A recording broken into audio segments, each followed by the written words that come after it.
thing, and I was like, ooh, I need, and my sensor went off and like, you don't need that. You don't need that. Put it back. Put it back, girl. Put it back.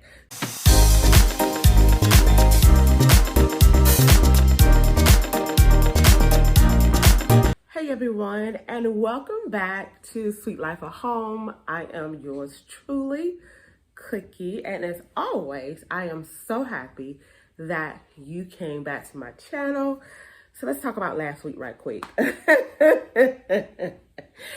So I had did a video and I went to go edit the video, and it had not a tap of sound, nowhere. And so and throughout my video, I look at my microphone just to make sure that it's working. Honey, it had no sound, none, zilch, zero, nada. So, so I was just like, I'm not gonna do it back over again. So I said, well, let me just move on to the next topic, and we'll revisit the other topic later. But yeah, so I tried to do a video and podcast, and honey, it had not a tap of sound. Did you hear me? Not an inch. So yeah, but anywho, how y'all doing? Hope y'all doing well. How life's treating y'all. It is good to be back on the YouTube streets on today. So my topic today, I know a lot of you have been seeing this challenge called the No Spend Challenge for January. I'm gonna go ahead and tell you, I was gonna jump on that bandwagon, and I was just like, you better not. You better not. Have I done it before? I have. Had it benefit me some? Absolutely. Absolutely. But it may not be for everybody, or it may not be right for you as far as when it comes to financial planning and financial budgeting your money. And I'm going to give some reason why the No Spend Challenge may not be right for you. I typed it out, and I also got it on a notepad as well, because I have to write this stuff out. Y'all, I'm old. So, so we're going to talk about why the No Spend Challenge just may not be right for you, or it may not be right for you right now. Let's say that right now, because it's a shock. It's a shocker. It's a shocker to your system. It's a shocker to your mind, so we're not, let me just go ahead and get into it so we won't keep holding you. So the first thing about the No Spend Challenge that may not be right for you is the lack of planning. You see a lot of YouTubers and TikTokers who are the mom and pop planners and budgeting planners, or budgeting gurus that tell you about the No Spend Challenge and tips and idea, but it takes a plan to stick with the No Spend Challenge. It takes a plan. And if you don't have a plan in place, you're gonna probably stop doing it within the second week, third week, tops. Because it does take a plan, and it's a plan that you are going to be able to stick with. And if you're not able to stick with that plan, if you make your plan so restricted that you can't have any wiggle room in it, you're going to fail. You really is going to fail. And my thing is, with a No Spend Challenge, it does help you see the things that you spend a whole lot of money on, so you can learn how to cut down on it. It does do that. But if you don't have a plan, and don't have a plan that caters to your lifestyle or to your family, you're not gonna stick with it. And I'm just being honest. You're not gonna stick with it. So you need to have a plan. Number one, have a plan. Have a plan that you and your family can stick with. Say, for example, like my sister, she has kids that is in sports. And my sister, she commute back and forth to work, and it's almost about a 50 to 60 mile round trip for her to go back and forth to work. And there's just going to be some days that, she's not going to want to cook, and that's just life. So in her plan, she has to put in, there's going to be some time out of the month that we're going out to eat. I mean, it's just a given. They're going to go out to eat, because you're going to get tired of cooking every day. Trust me, child. You're going to get tired of cooking every day. So, yes. So when you make your plan, make a plan that will work for you and your family and the things that you all have going on. Because a lot of people, when they do these no spend challenges, they go off of what they see the gurus tell them, and they make their plan so restricted, like you can't go out to eat, you can't get your hair done, you can't buy clothes, and things come up and it's not part of their plan, and they have to break it. So make it a plan that can work for you and your family. That's the number one thing. Number two, you know the numbers are going to stop eventually, but number two, unexpected expenses. That ties into the clothes and everything. When I first did my no spend challenge, you know, my spend challenge was not to go out to eat, to not buy any clothes, and I think that was it. The hair thing, I do my own hair. Every now and then I get my hair done, and it's usually like on a special occasion or where I'm just tired of doing my own hair, but normally I am doing my own hair. So with that being said, I had a family emergency come up, and I didn't get home enough to cook dinner. I had took everything out to cook dinner, but I didn't get home in enough time to cook dinner, and it was getting late or what have you. And so I had to go to the fast food place and pick up something for my family to eat because it's life. And with the no spend challenge, it doesn't tell you about life keep moving on. You're going to have things that's come up that you just don't expect. And it just happens. And when it happens, you know, what do? Do you not go feed your family, or you not go get your hair cut because you got a job interview coming up and you can't go into the interview of a job looking crazy? You know, it happens. So with a no spend challenge, understand that life unexpectancies is going to happen. It's a given. As long as you're breathing, something's going to throw a monkey wrench in it because it's called life. So when you go into the no spend challenge, even though you have a plan, keep in mind that life happens. And when it happens and it's beyond your control, don't feel guilty or bad that you didn't stick with the plan. Deal what you deal with it and get back on it. But just know, if it happens because it's just part of life. So I just want you to keep that in mind. The next one is emotional spending. So I used to be an emotional spender. And I've gotten a whole lot better, and I catch myself oftentimes when I'm at the grocery store or at a store in particular, and I start putting stuff in my cart or, you know, have stuff in my hand, and I pause and ask myself, do you really need this? Why are you buying this?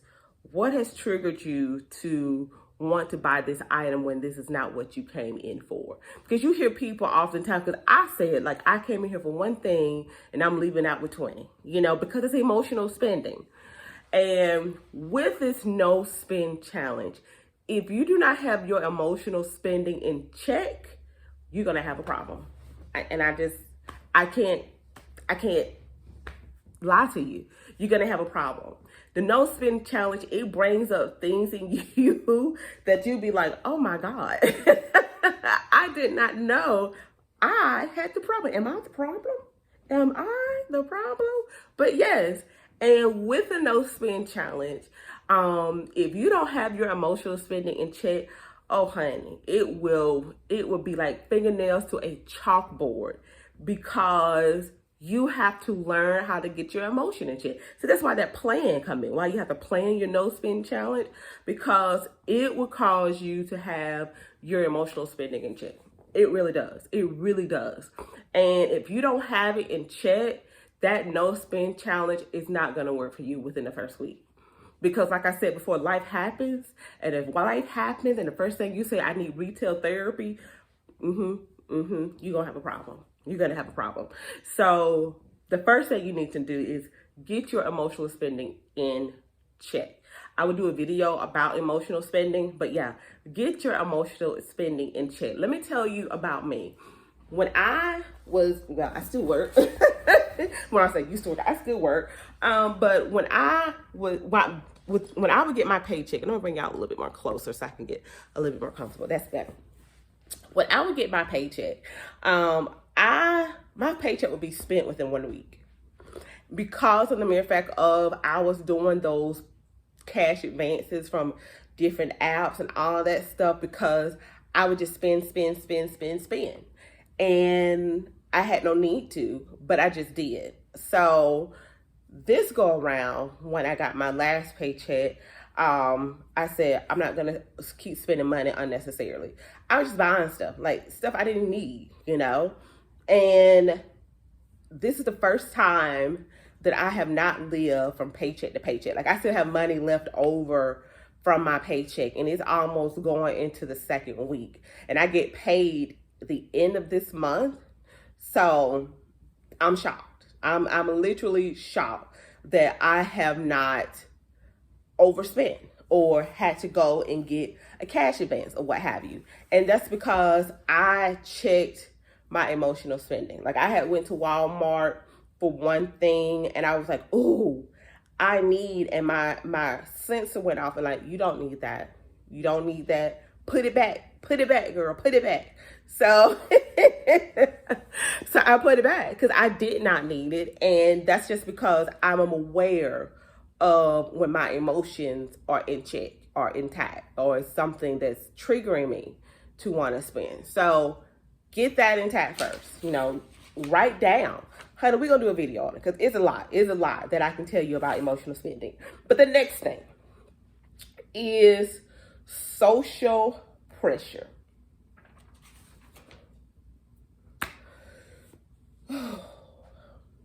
Child, let me tell you, social pressure is everywhere. Social pressure is everywhere. You look around, you're pressured to look a certain way, have a certain height, have a certain style, house gotta look a certain way. Social pressure is everywhere. And with no spend, that social pressure is even higher.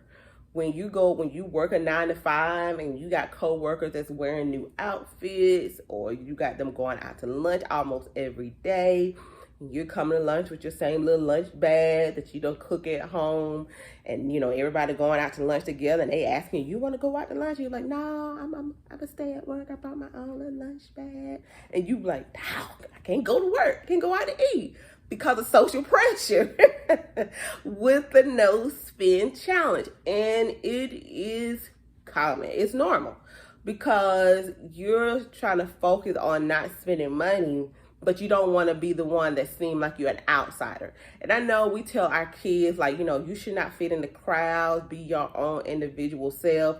But as an adult, we're the same way. It's just big adults now trying to fit in the crowd.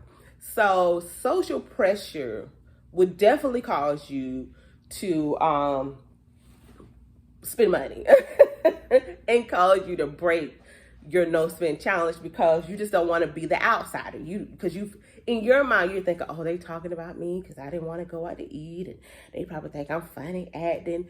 And 9 out of 10 people don't be caring, because I know I don't. If you don't want to go out to eat with me for lunch, then that's between you and you. I don't know what your situation is. I don't know what your financial issue is, and I'm not gonna pry. And a lot of times people don't think that way, but to us, it's social pressure, because we just don't want that look of being, unfriendly or what have you. So social pressure is real. So with the no spend challenge, it's going to be something. Potluck going to come up and they're going to ask you, can you bring a dish? And you doing the no spend challenge, and you just like, no, not this time. And and the guilt come in, but it's okay. It's okay. You know what your budget is. And I'm going to give you a prime example. One of my coworkers, we had our Christmas, 12 days of Christmas. And one of my coworkers said that she's not going to be able to participate. Now, did the women in the office talk and told her she was a Grinch and da-da-da-da-da-da-da-da?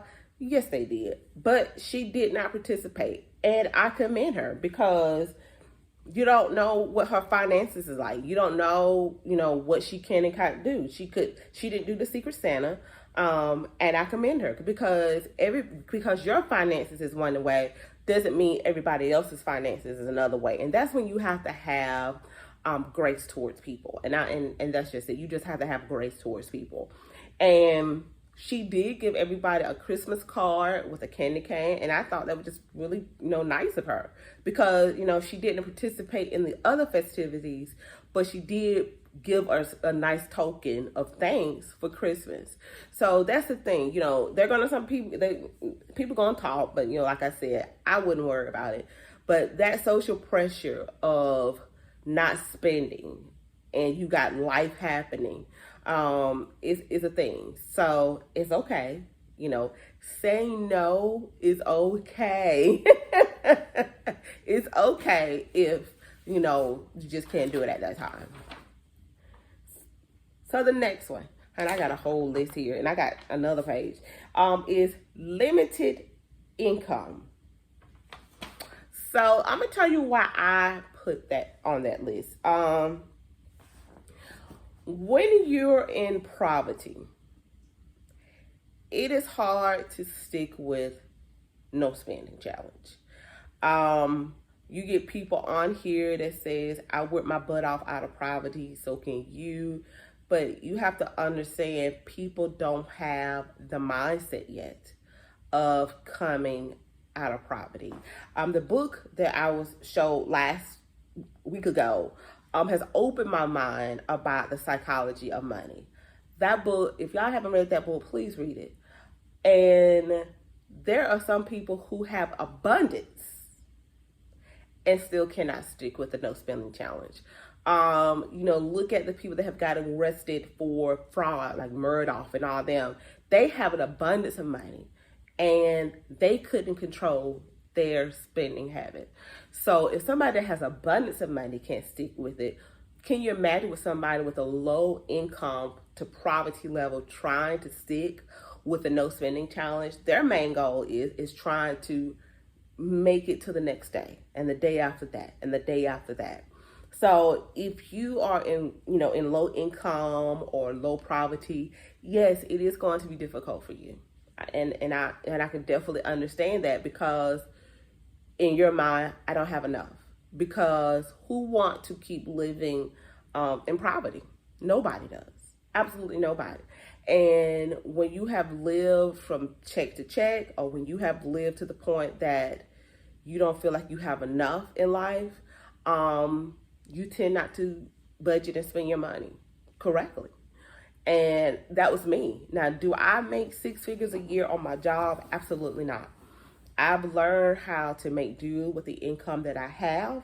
I've learned how to manage my money with the income that I have. My husband's a blue-collar worker. My husband's a licensed electrician. I work for the state, and state employees is not millionaires. Unfortunately, a lot of people think we are, but we are not. And but we learn how to live within our means. When we have vacations come up, we save the money to pay off these vacations. We try not to take too many vacations. We try to take vacation that's within our price range, or that we can space out to pay for, so it does not put us in debt. Because we have 3 vacations coming up. Each of them are spaced out very far. We got one in summer, one late fall, one early fall, one late fall. So it's spaced out to the point that it's not putting us in debt, that we can pay on it a little bit at a time, because you eat an elephant in small bites. And that's what we're doing. And so with people that are in low income, and like I said, some people in high income, they don't know when they have enough. That came out the psychology of money. People don't know when they have enough. And when you're on a low income and trying to do a no spend challenge, your mind frame is not ready for that, because you're like, oh, I don't have enough to do that. And it's a challenge. It really is a challenge. And I understand, until you can switch that mind frame, it wouldn't work for you for a no spend challenge, because you'll be forever scraping money to keep up with life. So low income, or people that doesn't make a whole lot, I can see them having a struggle, because their mind frame has to switch to having enough. The next one, habits are hard to break. So for me, my habit is not meal planning and trying to throw a meal together in my mind the day of. That's my habit. And that's a hard habit for me to break. I am still trying to break that habit. I've done videos about me meal planning and it looked cute, but I'm gonna be honest with you, it is hard for me to meal plan. And I'm gonna tell you why it's hard for me to meal plan. Number one, because I can write on a piece of paper, but if my taste bud says, no, I don't want meatloaf today, I want spaghetti. Or, no, I don't want pork chops, I want chicken. But I done put on my meal planner that I was gonna cook pork chop. And I didn't take the chicken out. So I'm rushing to the store, or I'm trying to throw out food later in the evening to cook a meal. And that's my issue. It's hard for me to stick with the meal plan. Now I have a meal plan that is flexible for me, where, because those people, they put on the, they have this pretty chalkboard and they have this nice little menu, like we're gonna eat this, and this. That ain't me. I'm so honest till it's just unreal. Who is calling me? Anyway, but yeah, so with me, my meal plan is I write out every dish for 30 days. And on that 30-day list, whatever I cook that 30 day or 31 day, I mark it out. So I know, okay, you cook this for 30 days, so you got to cook something else. And that has been working for me. But the other one, having months, like, no ma'am, it wasn't working for me. So that was my habit. And that's the thing. A lot of people have habits when it comes to the no spend challenge that is hard for them to break. It's very hard for them to break, especially if you got kids involved. Because my kids, they expect to get a snack every day. So what I do is the snacks that I know that they like, I go ahead and buy it in bulk and just bring it home. So I don't have to keep going to the grocery store every day buying snacks. And that has worked out very well for me. But if you have that habit with your kids, and that's something that's going to be hard for you to break, because you got to break it. You got to break it, because that $1.25 for Skittles adds up, and it really does. So yeah, I'm a testament to hard habits are hard to break, and that no spend challenge will show you that habit that you have, and you be like, oh my goodness, I did not know, because you do it so often that it becomes like second nature to you. It was second nature for me to just get off from work and go to the grocery store and come home and cook, and not be within my budget, because I would go to the grocery store and I'll buy all the meat, but then when it's time for me to cook, I didn't take my meat out to thaw out for me to cook that night. So I'm back at the grocery store, buy unnecessary meat to cook when I got it at home. You know what I'm saying? So those type of habits are hard to break, but I'm breaking it. By Jesus, I am breaking that habit, because that adds up. That adds up. So hard habits to break, but I know me and you both, we can break it. We can definitely break it. The next one, lack of accountability. Without a support system or accountability, it's easier to deviate from the challenge and overspend. And that is true. My husband, I love him. I really do love him. He has a dry sense of humor. And he knows me. I would start off with something really well, like, I'm going to do da-da-da-da-da-da. And he'd be like, okay. And then probably about the third week, he'd be like, so how is such and such is going? Because he knows I have stopped. He knows it. And so he is like my accountability partner. My husband, I love that man, but he's my accountability partner, because he knows if it's something that's beneficial for me, he'll definitely like, so I thought you was going to do such and such and such. And I'd be like, well, he's like, but what happened? So if you don't have that, if you don't have anybody to hold you accountable for the things that you do or the plans that you have set up, you're definitely going to fail. That's why having a coach is so important. People be like, I'm not going to spend no money for nobody to tell me to do anything when I can do it myself. If that's the case, you'd have been doing it. You know what I'm saying?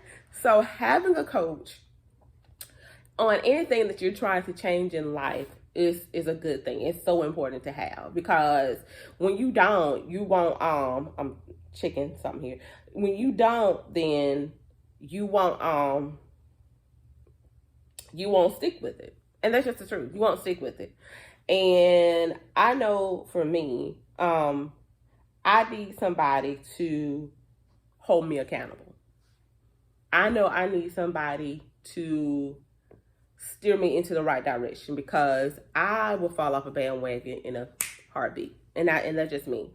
So that's why you need an accountability partner. That's why you need a support team, because they are the ones that got the, like the little rod for the sheep, and, they tap the sheep back in line. That's what they're doing. They're tapping you back in line with your rod and your staff, to let you know, hey, that's not the way you need to go. You need to be on this road. You're going down the wrong street. You're going down the wrong path.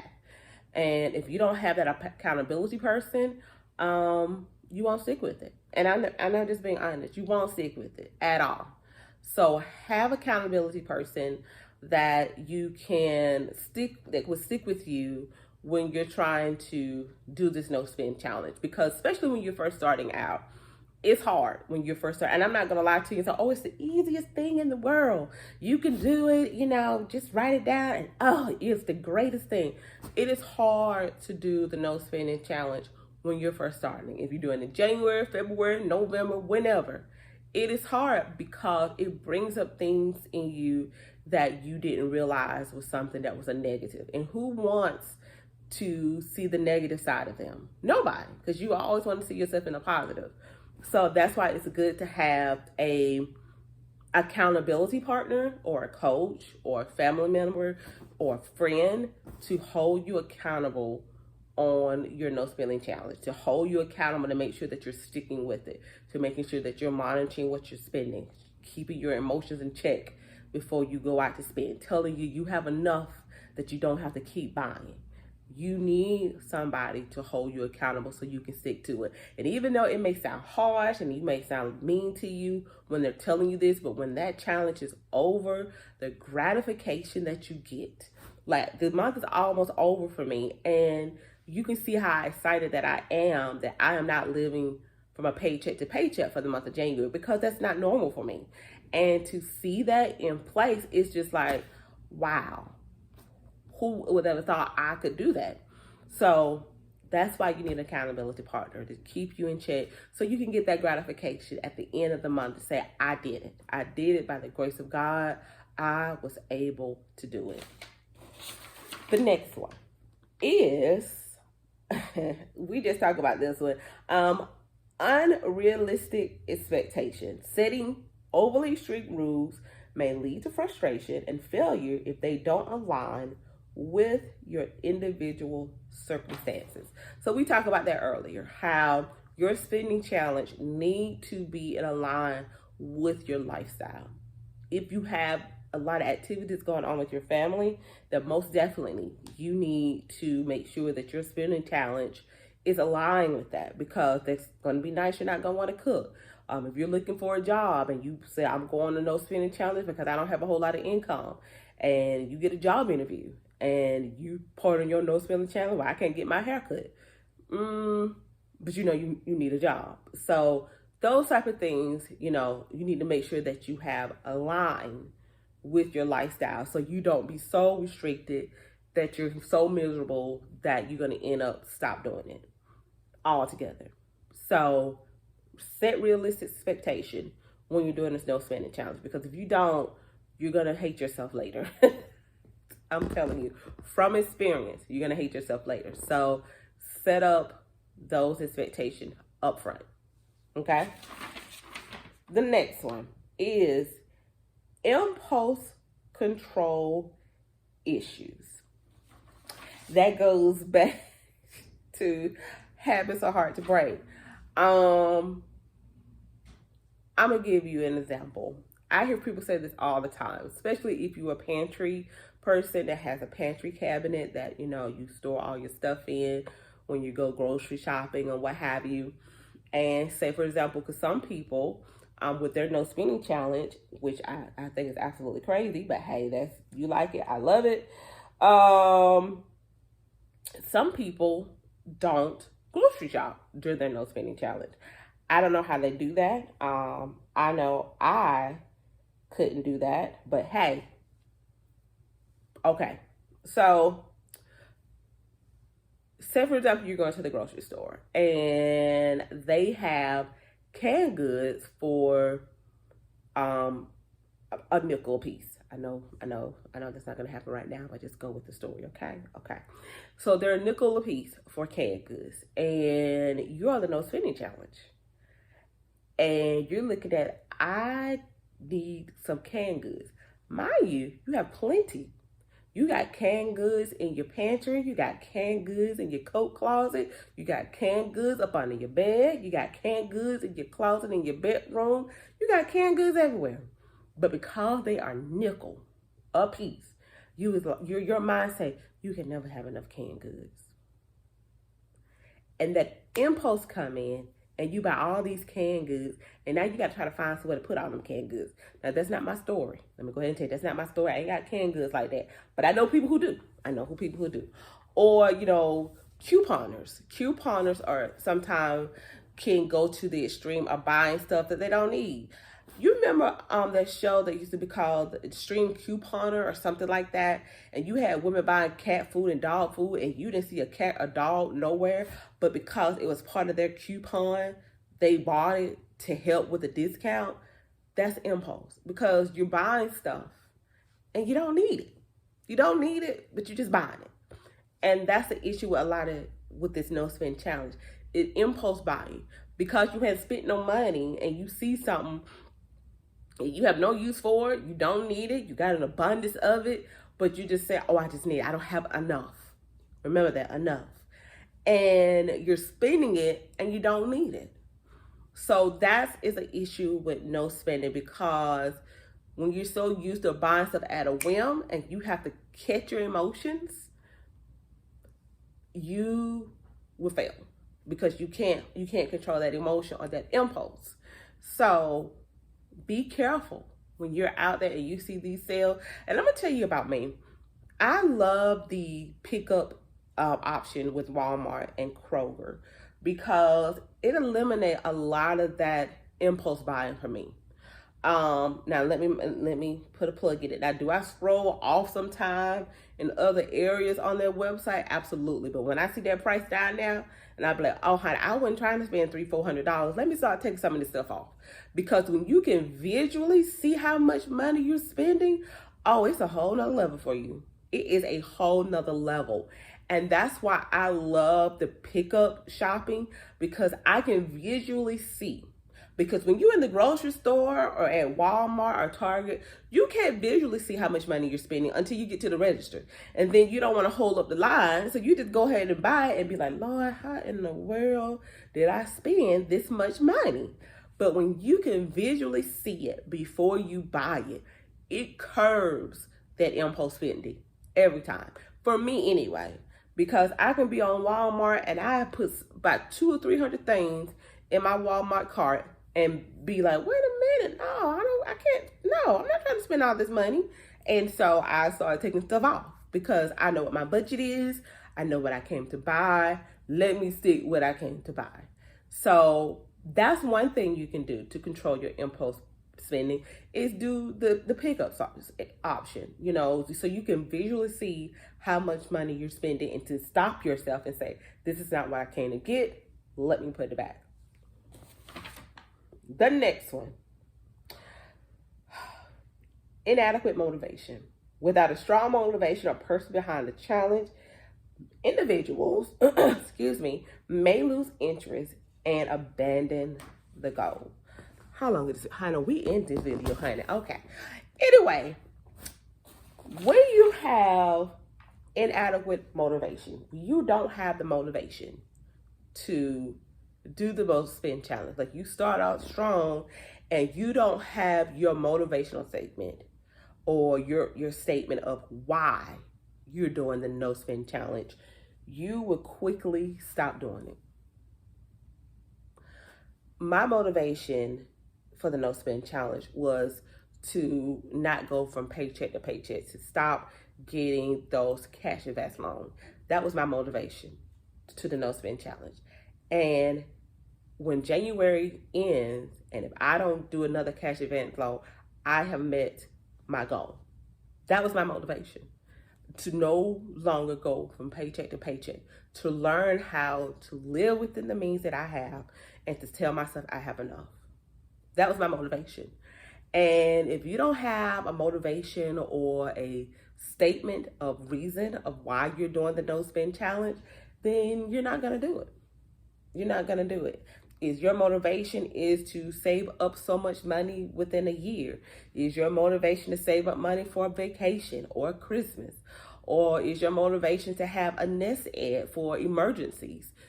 You need to have a mission statement of why you are doing the no spending challenge. Because if you don't have a mission statement, you're not going to do it. And I mean, that's just the honest truth. You're not going to do it. So have a motivation, have a reason, have a why to why you're doing the no spend challenge, because it's going to be the life or death of you. And not physically the life or death of you, but the life and death of you sticking with the no spend challenge. So if you haven't started in the month of January, that is absolutely okay. You can start in February. A lot of people start in January. It's because of the amount of money that they spend in December and November for Christmas, that they do this as a reset. And my thing is, if you have already planned out your money for Thanksgiving and Christmas, you really don't have to do a no spend challenge. But a lot of people just do that because they're trying to scrape themselves out of debt for the amount of money that they spent in November and December. I can attest to that. And this time for Christmas, we did not get in a whole lot of debt because we only bought one big gift for our kids, because we use about like 2 or 3 big gifts for our kids for Christmas. And we were just like, no, we're not going to do that this year. We're just going to get them one big major gift for Christmas. And then we got clothes and socks and t-shirts and underwear, like the necessities. We got that kind of stuff. Stuff that they need for a lifetime, because laptops and tablets, they're gonna die out and fizzle, and you have to rebuy it again. Whereas clothes, you know, if you buy good quality clothes, they'll last a lifetime. So yeah, so we did that, and that helped us a lot. Oh my God, it helped us so much. So if you haven't started in January, you could do the no spending challenge anytime. Anytime that you feel as if that, hey, my finances is out of whack, I don't have control of my money, I need to see where my money going, then definitely do a no spending challenge, because it will help you see your flaws in how you are spending your money, and it will teach you how to try something different when you know you have this flaw. So y'all, I've been talking for a while and my mouth is dry and I need some water. But if you enjoyed this video or podcast, definitely hit like and subscribe, share, and rate. I would love to hear from you all about this podcast. Like I said, I'm going to put out some more podcasts about money management, especially since I'm on the money management journey. So I will tell you my ups, downs, in, out, joys, losses that I have done with my own money management and planning out my life. But until then, y'all, I hope y'all have a great and always a loving week. And thanks so much for coming by.